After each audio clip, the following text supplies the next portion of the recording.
Hey, thank you guys. Thank you. Nothing gives me more pleasure than to speak to other leaders. I feel it's my personal mission and objective in life to encourage other people so that they can better do what they're called to do. And if you are here today, you are a leader. And so I'd like you to turn to your left and high five a girl. Turn to your right, high five to a girl. Future bestie, okay?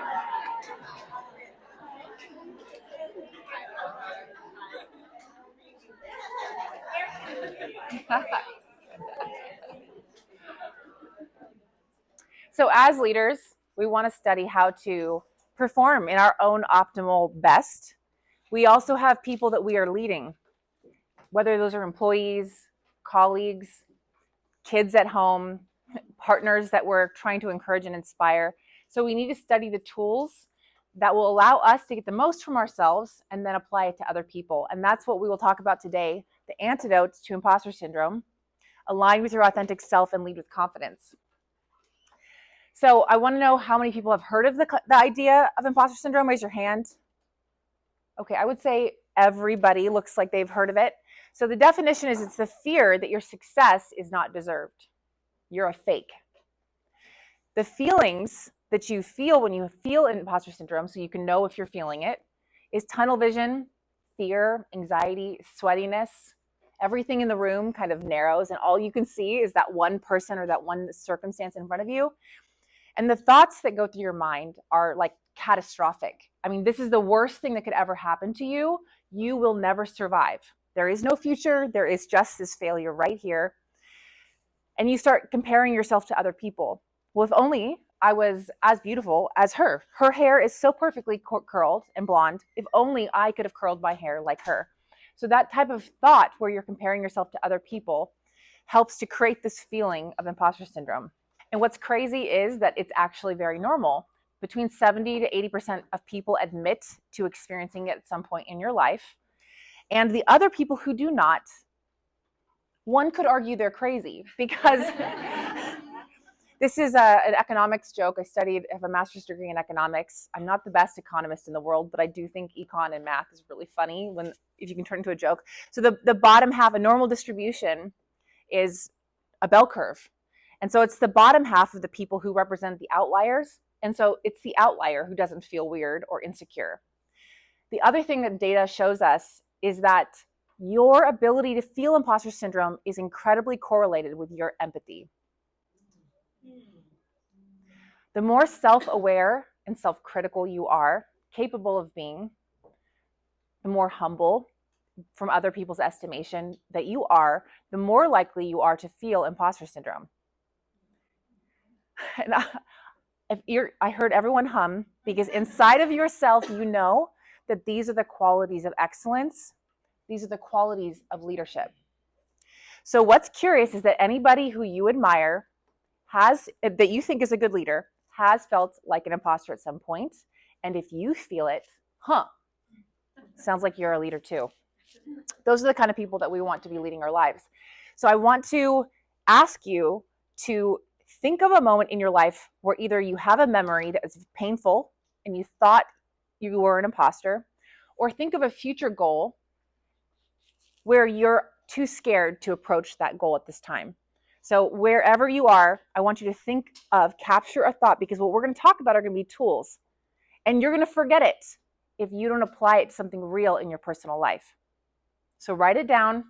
Think of a memory or a moment, either in the future or in the past, that gives you that anxiety or that fear, because we're going to tackle it like a USC quarterback. All right, so I hope you all have something in your mind. So I'm going to tell you what the antidote is. Then I'm going to tell you my story when I felt like an imposter and use these tools. And then we're going to dig into applying it to yourself. So we're going to come back to these goals. And so I do require full engagement. So first of all, it's not fake it till you make it. I hate that, because your success is not about being fake, yo.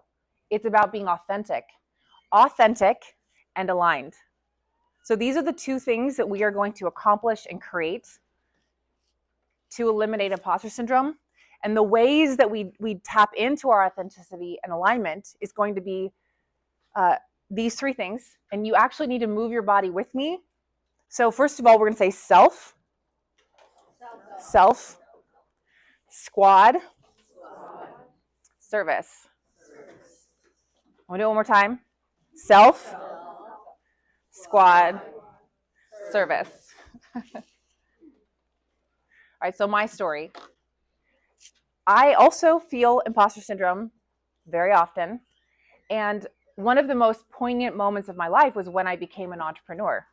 So I bought my first business at the age of 30, but I did not feel prepared to do that. In fact, I felt disadvantaged to do it. First of all, I have only ever been an employee. So my experience had been working for other people. Secondly, my parents had never been an entrepreneur, and so they were actually concerned and scared when I gave them questions or I told them about the adventure I was about to be on.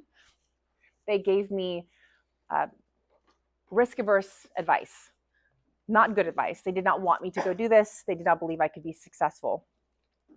And lastly, my personal life was in shambles. I had just gotten married and married to a Navy SEAL who was going to go be deployed to Hawaii. And when we got married, he had had a peaceful period of time in his life. And so I just really felt like he was the one. So I had to quit my job. I had to sell my car. And we also had given up our house. We didn't fully own it. We were renting the house to be able to move to Hawaii. And as he started to be, prepared to be deployed, he started having PTSD. He started having hallucinations, started accusing me of things. And throughout the time while we were married, he would even say stuff to me, like random stuff, like, you're not as beautiful as that girl. I wish you would dress more like her. Or I wish you would be more like that girl because she's so attractive. And I just wish you were more like her. So he would say these very scary things that were shocking, offensive, and putting me down. And we had had some arguments about it. And one night I came home and the best man from our wedding was standing there with an envelope. And he served me divorce papers. And I never saw that man I was married to ever again. He just completely disappeared. Never talked to me, would never respond to any messages.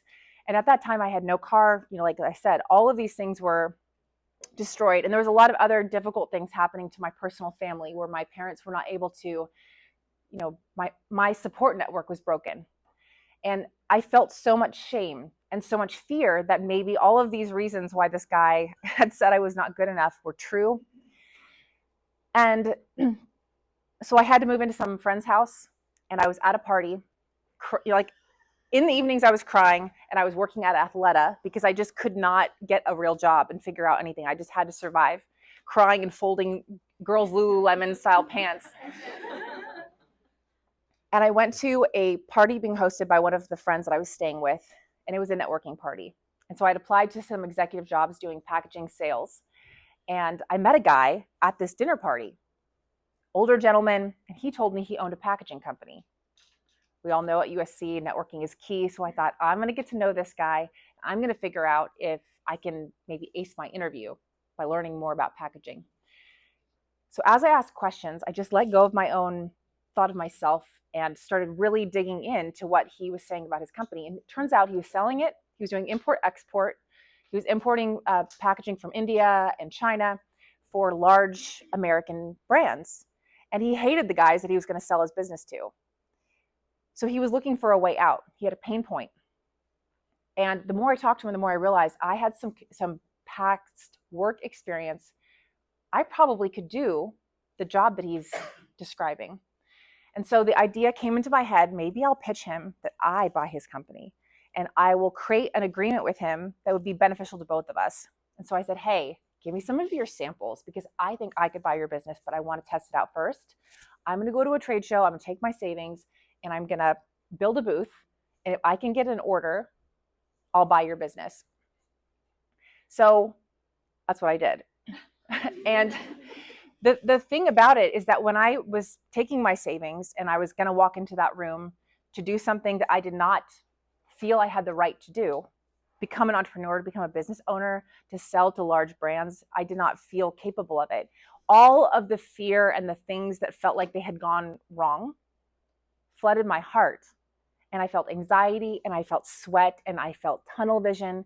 And I just thought to myself, who am I to come in and try to do anything cool like this? And so obviously what I had to do was, first of all, tap into my highest self. I had to remember that I want to be the kind of woman who is not who this guy said I was. I'm not a loser. I want to be the kind of woman who's fierce enough to go in and do something outrageous. And so remembering my highest self was one of the tools I used to tap in and walk into that room.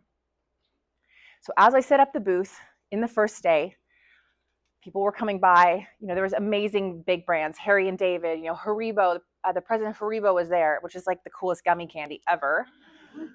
So I was sitting there like, do you want to buy some packaging? Would you like to buy this from me? The problem was I was mistaking my interests for service, selfishness for service.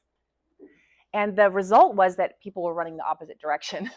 No one wanted to stop by my booth. They were actually avoiding it, kind of like a weird bubble.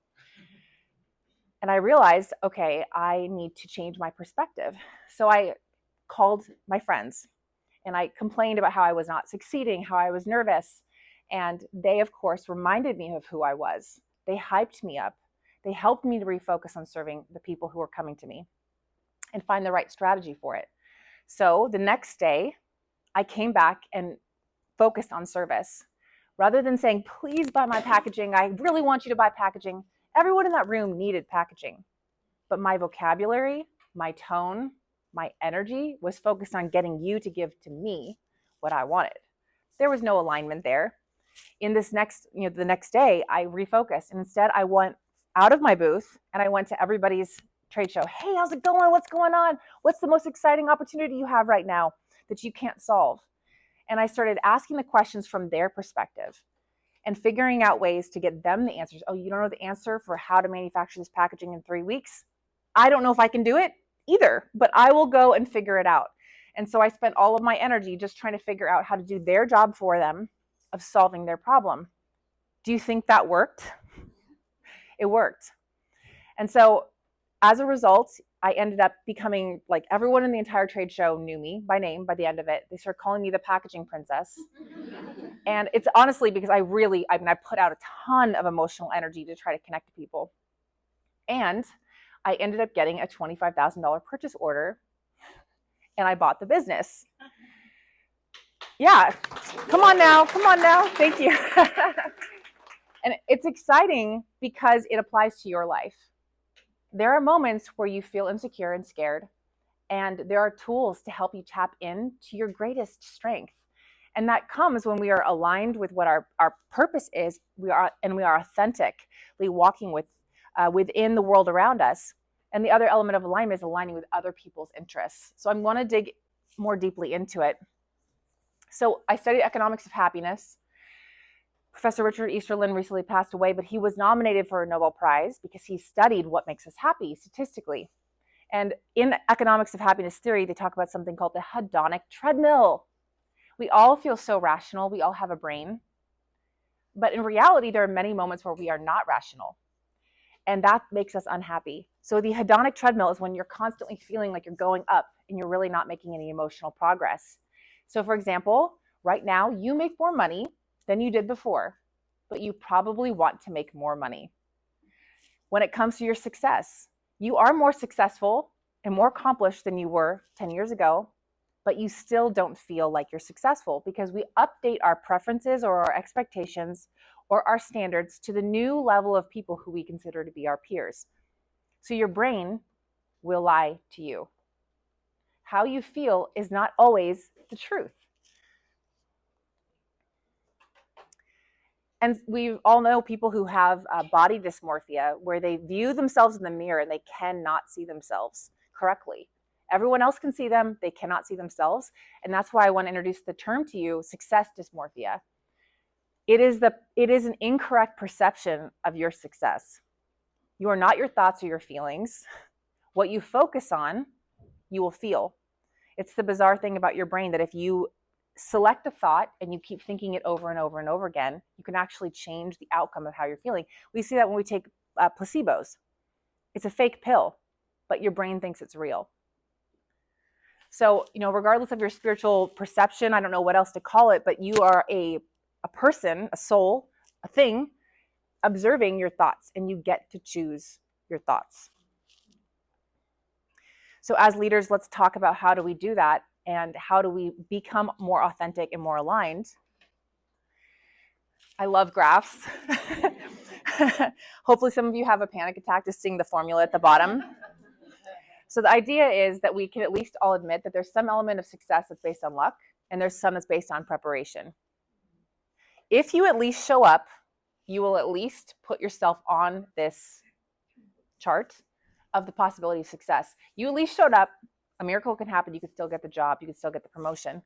But if you put ultimate preparation, whatever combination the world, of this formula we cannot calculate at any point in time because of the multiverse, you will at least capture all of the opportunity that exists for success if you at least put in as much preparation as possible.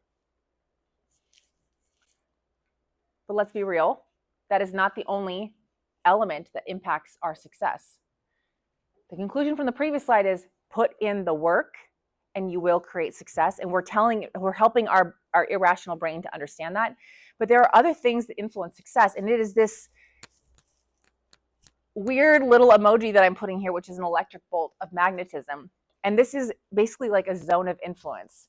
And what I want to say is that have you ever had a moment where you talk to a person, maybe a best friend or a job interview, and you felt chemistry? That is an incredible weird moment, like the Matrix, where you're like, is this deja vu? What is this thing? I want to keep talking to you. I love being here. The time flies, and instead of tunnel vision, your vision is like so present. That is what we want to tap into, because that can influence success. And I want to give you some data that's like a little mini points here, because I don't want you to have to feel obligated to read it. But studies have shown that between two people of equal IQ, if we were, let's say, doing layoffs, who are we going to keep? The guy or girl that we like. The person who is capable of expressing alignment with the company's core mission. And in fact, people who have high IQ, EQ, it's a higher predictor of financial stability, success, and being a top executive in a company than IQ. Like, that means there's some dummies running your company that you work for who have high EQ. So anyone who's feeling bad about themselves because they're like, well, there's that girl, she's smarter than me. You don't need to have that. That is not the criteria for success. In fact, there is a secret, special little energy within you that you can tap into that allows you to actually rise above people who maybe have more experience, who maybe seem smarter.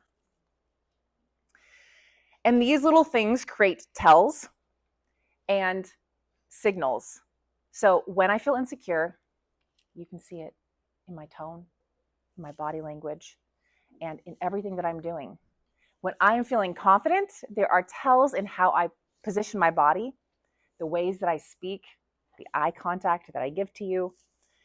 So you can actually mimic these things. And that's where this whole saying, fake it till you make it, is coming from. It's trying to just make it quick and dirty so that you can understand you need to act present, being authentic, and aligned with the opportunity that you're trying to pursue in order to be able to create the success that you're looking for. So this is something called the motivation model. We use it when we're doing executive coaching. There are circumstances in your life that are facts, but the thought you use to interpret the circumstance is what will influence your feelings, which will influence your actions, and will impact your results. So let's just assume if you take your worst thought and you continually show up as your worst self, I don't deserve this, I'm unworthy.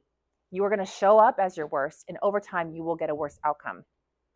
But if you instead choose an awesome thought, dude, I rock, I deserve it, I'm going to be better than anyone because I'm going to keep showing up authentically and I'm going to keep being aligned. That thought is going to cause awesome outcomes and inspiring future. The other crazy thing about imposter syndrome, I said, was that you focus on a single moment in time. So you think this is the worst case scenario and nothing can ever get better. In economics, we talk about game theory.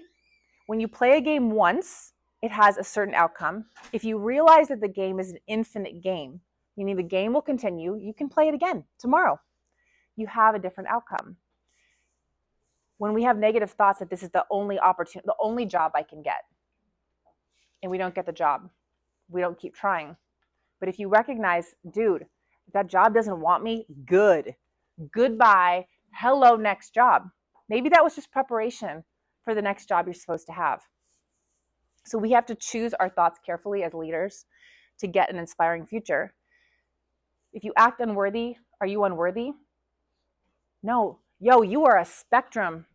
You are a spectrum. You are like a prism of light. And you can be like that song, I'm a bitch, I'm a lover, I'm a child, I'm a mother, sinner, saint. We are all those things at any point in time, just like the atoms in this room. You get to choose. You are not being fake when you decide to show up in your best version of yourself for your kids. You are not being fake when you choose to show up. Your husband or wife has been a terrible person and you choose to step in to your best version of yourself. That's not fake. That's called leadership. I just led my own mind. I just influenced the room. Alignment. So I just talked about how that's about being authentic. My argument is that authenticity is about being your best version of yourself. And that's where you create a magnetic connection to people. But the alignment piece comes in when you start seeking that for you, for them. I want the best for you. Rather than just focusing on my own best interests, how can I help you? And how do we do that? We tap into our curiosity. We ask questions. We listen. We understand. We connect. We've all gone to customer service phone calls where someone literally does not listen to us. And what happens? Rage. Like full-blown rage. Ah! I will not press 4 again. I've already done this before. But the opposite also has happened. Where that girl that you made as a friend, that's your bestie, she aligns with you. She listens to you better than other people. She cares through her expression of questions and remembering the things that you say. That is a skill every single person in this room has, and you can tap into it. When you are that person for other people, including your boss, including your employees, including your clients, you create alignment, and it's magnetic. And everyone in the room can feel it. You know it when you see it, and you can tap in anytime. All right, so I want to just keep repeating this because I don't know if pictures really help me to remember things, but a magnet has these little two things. And so I want to say it's authenticity and it's alignment. And it creates magnetism.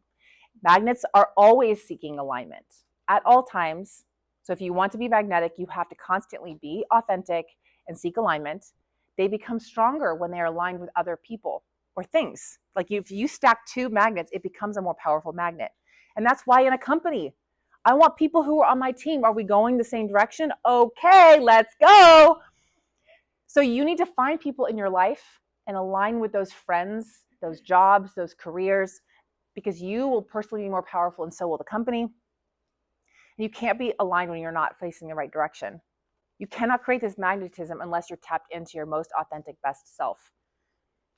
And you don't want to be aligned with someone that is not aligned with your ideal future. That's where you have that weird repulsion from that person because you do not see the world in the same way. So we need to seek to find alignment with the people who are going to make us stronger. So now we're going to tap into applying this to our own personal lives. I want you to feel authentic and aligned. These tools need to be your own. The athletes out there performing at USC football have trained and practiced skills. They run drills. And we sometimes think friendships just happen to me. Right? We go to school and so I just have friends. They never stop and study. How did I make that thing happen? How did I make myself fall in love with my spouse? How did I make that new best friend? So I want you guys to take the time to apply it to yourself. You're going to define your ideal purpose. So as I'm speaking in the next few slides, I want you to be writing down things about yourself. Self, which will be your purpose, your squad. Who are those people you can call on the drop of a dime who will pick up and encourage you and support you? And service would be, who are you here to service, to give to? So yeah, so with yourself, you can ask yourself, who am I? What do I want? And why do I want it?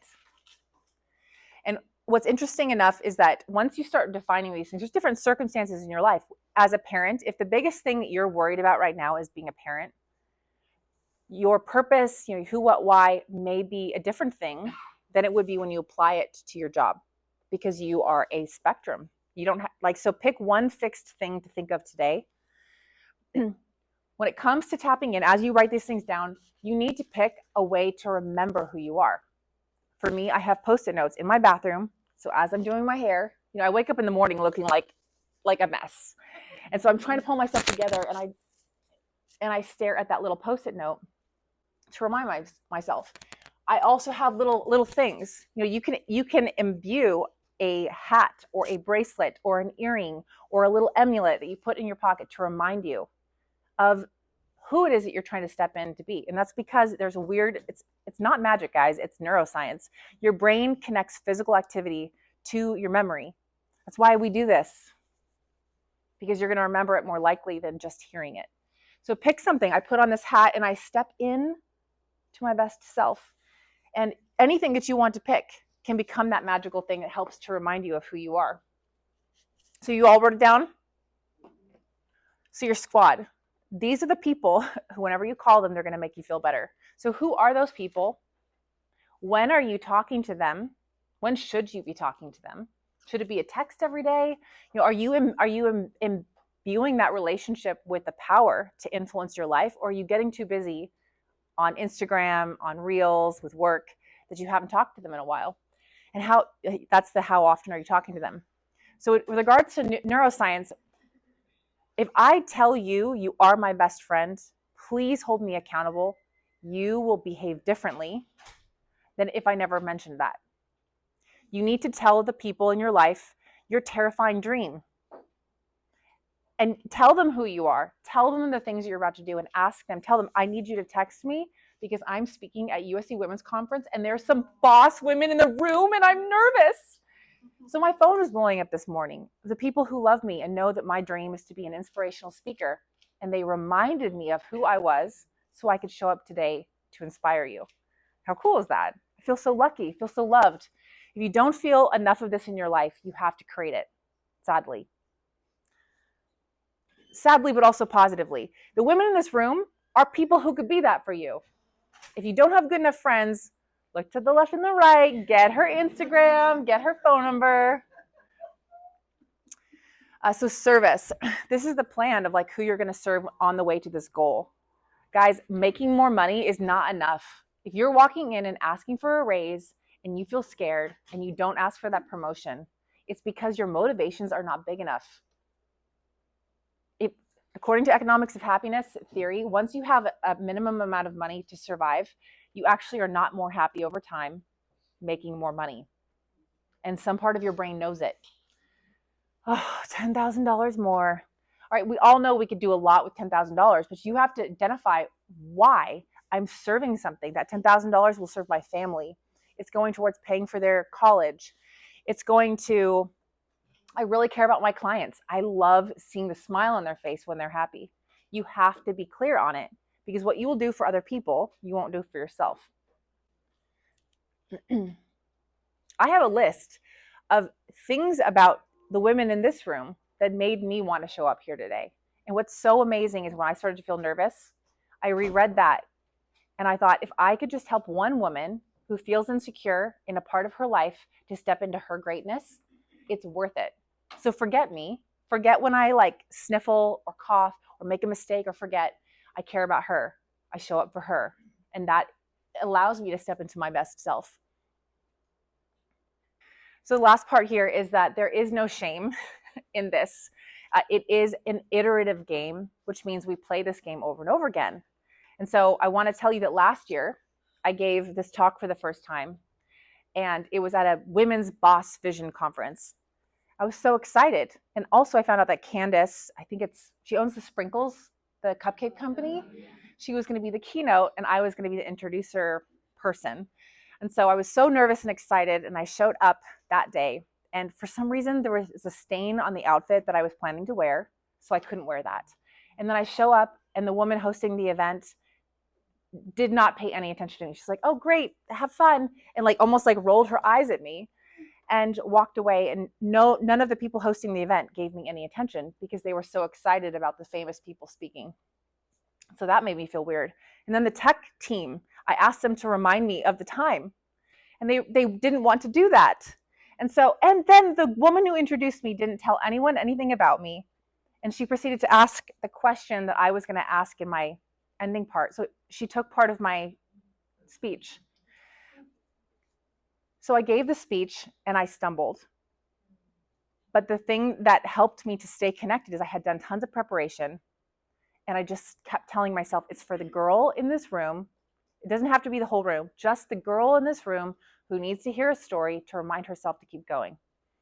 And so I got off the stage and I did it, and I was proud of myself. I walked into the speaker room and I realized that all the other speakers had shown up. And these women were influencers. They had the pink hat with the pink jacket and the pink pants. One woman had an entourage. There was a guy just holding her water bottle and her coffee cup. And another girl just taking her picture. And I just realized that I was not at the caliber, of fame or importance of the women that were here in this room. And I suddenly started fixating on it. And so I got into my car at the end of the day and drove home. And I just sobbed the entire time. Ugly snot, just like, the snot, it was just awful. I had lost sight. So I had performed the duty I needed to do and the tools worked. But when I went home after giving an imposter syndrome talk, I lost sight of the tools. And I decided, by the time I got home and put my pajamas and was eating ice cream, I was just decided I was going to quit. I'm never going to do this ever again. I woke up the next morning, and what did I do? I had to tap back in, right? So I called some friends and told them I was quitting. And they reminded me of who I was.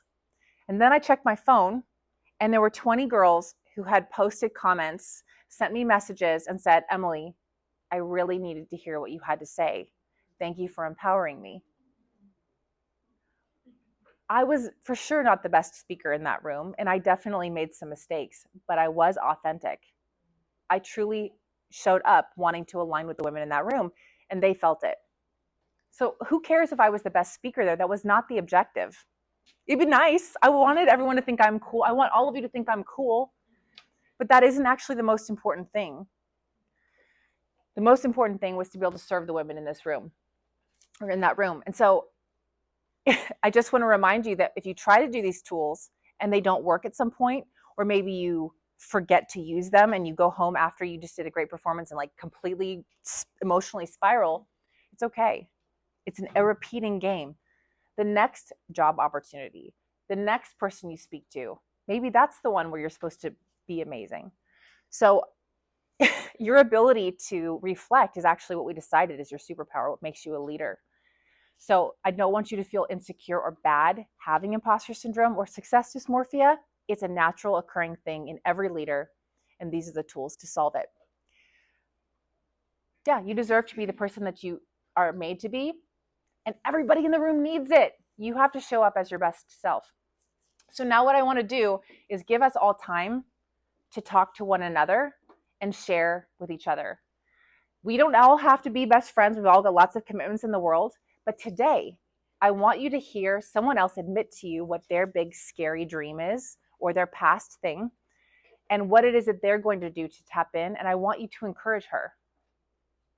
I'm just a speaker. I'm just like you. You are meant to be speaking into the lives of the other women that are in this room, and you will have more impact than I will. They won't even remember my talk, but they could remember something that you say to them today. So I'd like everyone to break up into groups of 4 and be able to share what your purpose is. What are you here for? What is your vision for your life? Who are your people? If you need more people like that, tell people, ask for advice of where to find them.